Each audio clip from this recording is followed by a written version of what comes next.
ധർമാധർമ്മങ്ങൾ തമ്മിൽ മാറ്റുരച്ചു നോക്കുന്ന ഈ കഥ, അയോധ്യയുടെ കഥ, ചെറിയ ഒരു ഇടവേളയ്ക്ക് ശേഷം തുടരുന്ന. ഇടവേള നേരത്ത് നിങ്ങളുടെ ചില ഇഷ്ടഗാനങ്ങൾ എന്റെ ഹാർമോണിസ്റ്റ് തങ്കപ്പൻ ഇവിടെ അവതരിപ്പിക്കുന്ന.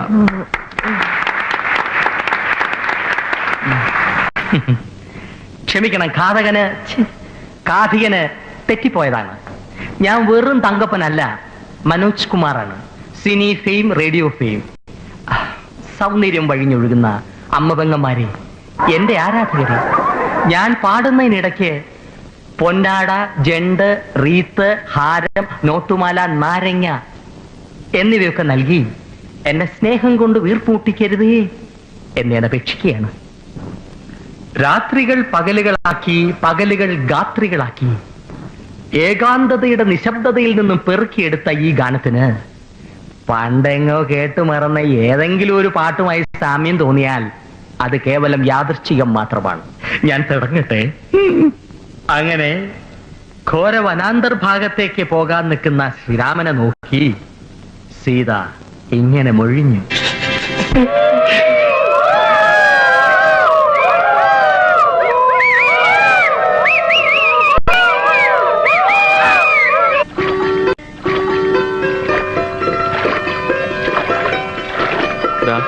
ആ കാണുന്നതിനും അപ്പുറമാണ് ഞാൻ ജനിച്ചു വളർന്ന ഗ്രാമം.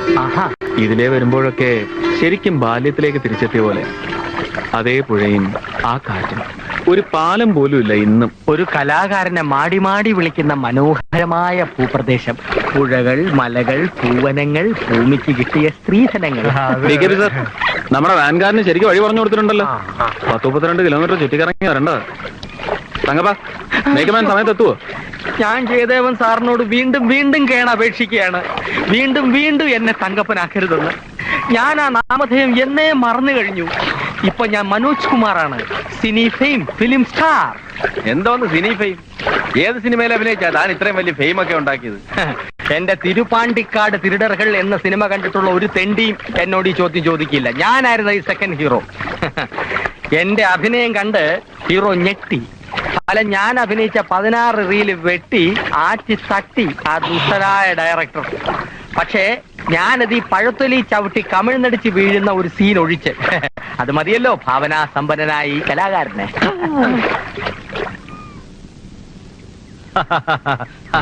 വരിക. ഇന്നലെ എത്തുന്നൊരു തോന്നലുണ്ടായിരുന്നു. കാത്തിരിക്കായിരുന്നു. വരുന്നു. അതിനു മുമ്പ് ഒരു കുളി കഴിഞ്ഞ് ഭഗവതിയെ തൊഴുതിട്ട് വന്നേക്കാം. ഞാനപ്പോ ഇവരുടെ സാധനങ്ങളൊക്കെ വെക്കാൻ ഏർപ്പാടുണ്ടാക്കാം. ആയിക്കോട്ടെ. വിശ്വേട്ടനും പോകണം. വടക്കുംപുറത്തെ കാരണവരാണ് കാര്യസ്ഥന. അയ്യോ, കാര്യസ്ഥൻ ഇത്രയായപ്പം കാരണവർ എന്തോ ആയിരിക്കും. ഹാർമോണിയപ്പെട്ടി എടുത്തപ്പോ ഞാൻ വിചാരിച്ച കാരണവരാണെന്ന്. അയ്യോ കഷ്ടം. കാര്യസ്ഥനായാലും കുഴപ്പമില്ല. കേരളത്തിലെയും കോടമ്പക്കത്തിലെയും വലിയ വലിയ കാര്യസ്ഥന്മാർ എന്റെ പെട്ടി എടുത്തിട്ടുണ്ട്, ഞാൻ പെട്ടി കൊടുത്തിട്ടുമുണ്ട്. കേരളത്തിൽ ഇന്ന് ജീവിച്ചിരിക്കുന്ന ഏറ്റവും വലിയ കാര്യസ്ഥൻ ഞാനാ. 139 കിലോ, 450 ഗ്രാം. ആണോ? അത്രയും മാംസം ശരീരത്തിലുണ്ട് ഞാൻ വിശ്വസിച്ചിരിക്കുന്നു. എന്നെ താഴെ ഇറക്കി വിശ്വസിച്ചിരിക്കുന്നു.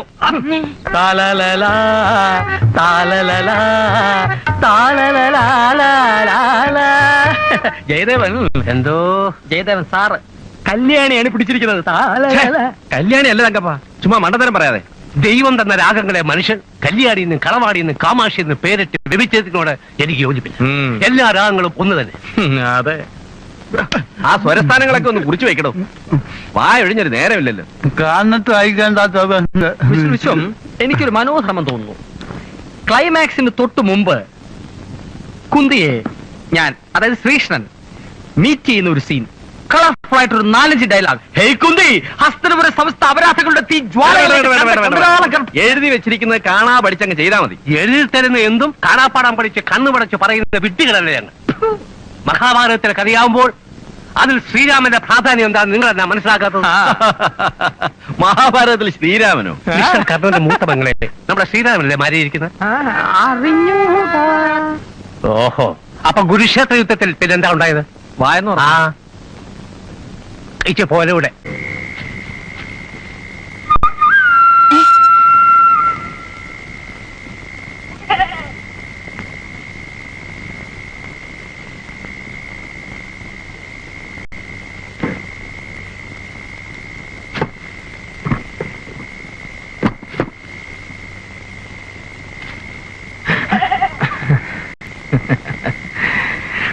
കല്യാണി അമ്മയുടെ കുട്ടി, കല്യാണം കഴിക്കാത്ത കുട്ടി അമ്മിണിക്കുട്ടി, കൂടെ ഒരാട്ടിൻകുട്ടി.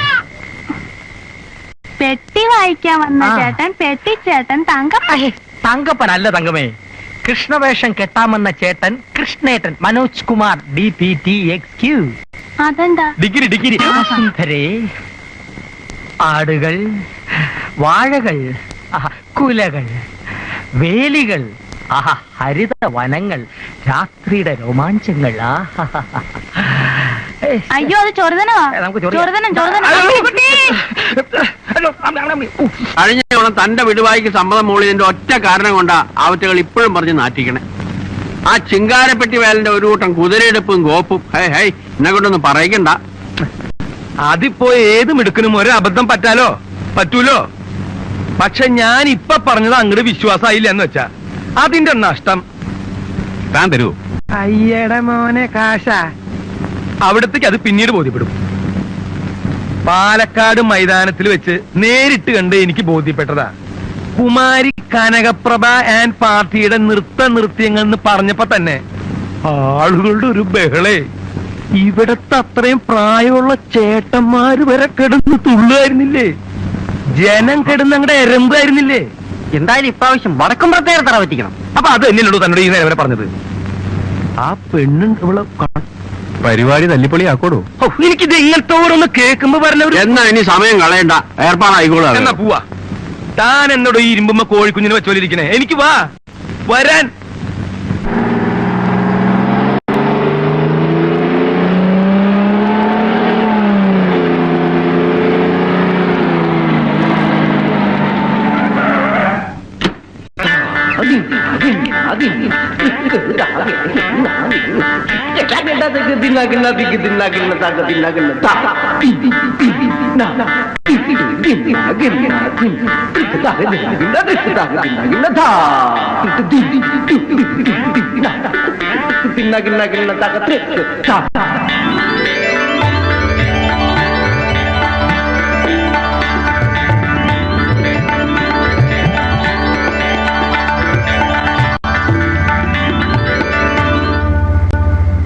എന്താടോ ആസനക്കുറുപ്പേ? Kanakaprabha and party വന്നിറങ്ങിയിട്ടുണ്ട്. വടക്കുംപുറത്തുകാർ ഞെട്ടിത്തരിച്ചിരിക്കുക. വന്നിറങ്ങി കഴിഞ്ഞ ഉടനെ ഒരു കൂട്ടര്, ഒടുവിലെല്ലാം കഴിഞ്ഞപ്പോ ഞെട്ടിയത് ഞാനായിരുന്നു മാത്രം. വിളിപ്പിക്കാം, സാമ്പിൾ കാണിക്കാൻ പറയാം. ഒരു CIDയുടെ മേലെങ്കിൽ ഞാൻ വീണ്ടും എടുത്ത് അണിയേണ്ടി വരുമെന്നാണ് തോന്നുന്നത്. ഈ പാതിരാത്രിക്ക് തന്നെ വേണോ? നേരം വെളുത്തിട്ട് പോരെ? നിനക്ക് വേറെ പണിയില്ല തങ്കപ്പാ. ജയദേവൻ സാർ, പാവപ്പെട്ട ഒരു കലാകാരിയെ ഭീഷണിപ്പെടുത്തി കൊണ്ടുവന്നതാകാം. അബലയായി അവളെ രക്ഷിക്കേണ്ട ധാർമ്മികമായ ചുമതല എനിക്കില്ലേ? എന്നെ തടയരുത്. തങ്കപ്പാ, തന്റെ ഈ പെണ്ണുങ്ങളെ കാണുമ്പോൾ ഉള്ള പരവേശവും പരാക്രമം ഉണ്ടല്ലോ, അത് ഇന്നോട് അവസാനിപ്പിച്ചോണം. ഇല്ലെങ്കിൽ കൂടും കുടുക്കെടുത്ത് ഞാൻ കോടമാകത്തോട് പറഞ്ഞേക്കും. പോയി കിടന്നു തുറങ്ങണം. തങ്കപ്പാ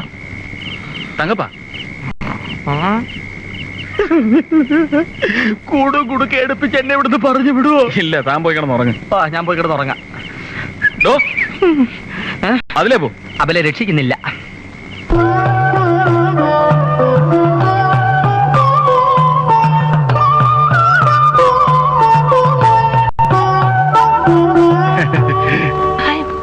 സഞ്ചിലാക്ക് വേഗം പിടി നട.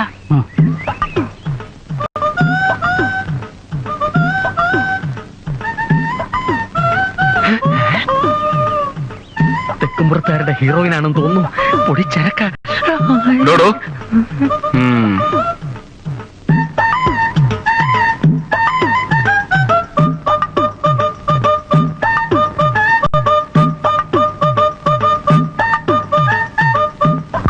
ഹലോ, കഥാകഥനമാണല്ലേ?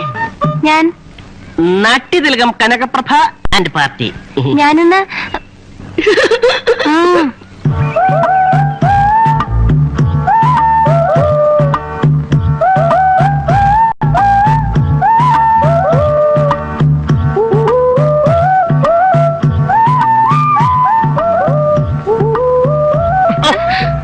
சின்னவளே, முகம் சிவந்தவளே, நான் ஏற்றுக்கொள்வேன் கரம் தொட்டு என் கண்ணே.